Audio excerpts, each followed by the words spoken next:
I hate my job, but I need the money. What do I do? Well, that's a problem that a lot of people have.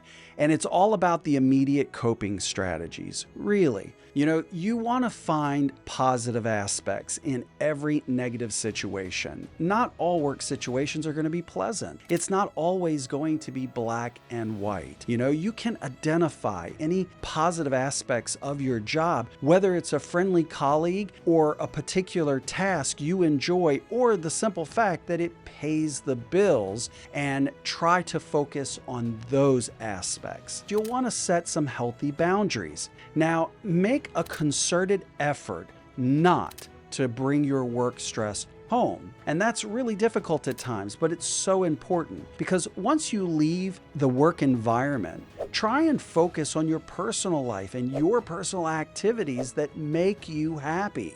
Next, you'll want to have some really deep skills on how to manage your stress and anxiety. Using stress management techniques, such as the ones that I teach in my online program, will really help you manage these situations. Things like deep breathing, exercise, or mindfulness techniques will all help you handle the day-to-day stress. And also, exercise can also boost your mood. It's so important. Get that exercise because you'll need that exercise to help you with those medium-term strategies like skill development. If you can't leave your job right now, use it as an opportunity to develop skills that will make you even more valuable and more marketable in the future to your next employer.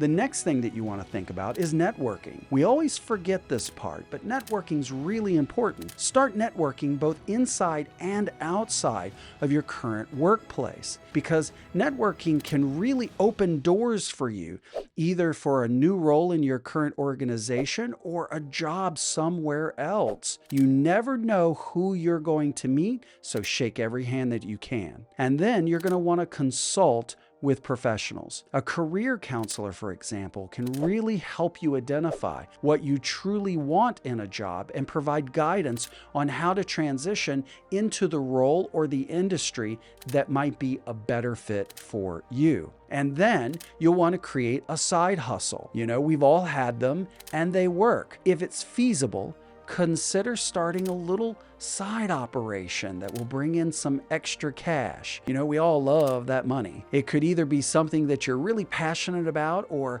maybe it's something that simply makes you extra money. Babysitting, dog walking, there's all kinds of stuff. Sometimes those side hustles can turn into a full-time income stream. That's exactly what I did. In fact, when I first started Life Skills Masterclass, it was a side hustle because I was producing full-time. I was in Las Vegas producing giant corporate events, arena shows, residencies for some of the biggest superstars on the planet. So I've worked on productions for people like Britney Spears and Celine Dion and all kinds of different celebrities that come through Las Vegas. And when that happened, that was my full-time income. But on the side, I had this passion project about teaching people how to manage their stress and anxiety. Who knew that that would eventually become my full-time source of income? And then you want to think about long-term goals.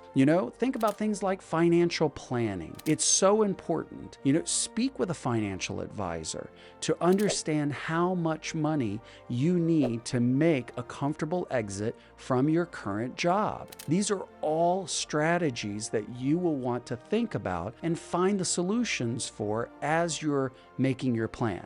Save as much as you can and give yourself the biggest financial cushion that's possible. Next, you'll want to start your job search. Keep an eye on the job listings and apply regularly. Make sure that you're really following up with every single lead. Tailor each application to make sure that your resume and your cover letters are up to date. And then think about upskilling. Now, this is a really important thing that a lot of people don't do. Depending on your particular career, you want to transition into something that you might consider going back to school for, or maybe taking additional online courses. There are many online courses that are quite affordable that can really help you complete your skill set while you're working. You could take classes at night, for example. Next, you'll want to set a deadline. Give yourself a realistic time frame to find a new job. And don't beat yourself up, and don't worry about the rejections. Just keep moving forward.